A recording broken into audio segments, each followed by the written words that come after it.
अस्सलाम वालेकुम मित्रों, अज असी बादशाह के दो शेर यानी कि चार मिसरे पढ़ांगे।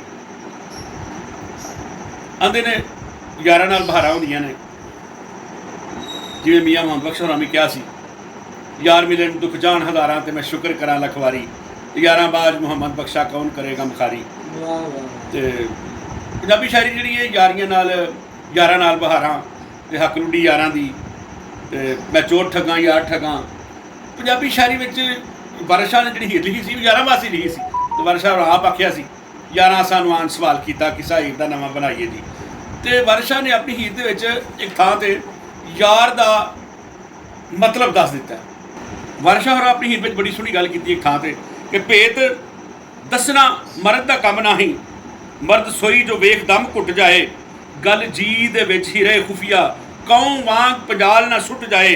ते भेत किसी का दसना भला नहीं, भावें पुछ के लोग न खुट जाए, बादशाह ना भेत संदूक खुले भावें जान का जंदरा टुट जाए। आदे ने किसी का भेत नहीं दसना चाहिए। तो यार जिहड़ा ना वो लड़ भी पवे ना तो लड़न तो बाद भी वह भेत नहीं देना चाहिए। इसलिए वो चीन की जबान की कहावत है, जे तुसीं चोरी यारी कलिया नहीं ना कर सकते तो ना करो। कल वे सचनाई मुहब्बत प्यार इस चीज़ का ना है कि एक दूजे का बंदा भेत रखे।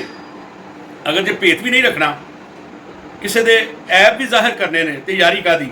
मेरा ख्याल है कि यार जो है ना उन्होंने दो काम करने चाहिए। पहला काम है कि यार नूं सीधा सीधा यार होना चाहिए।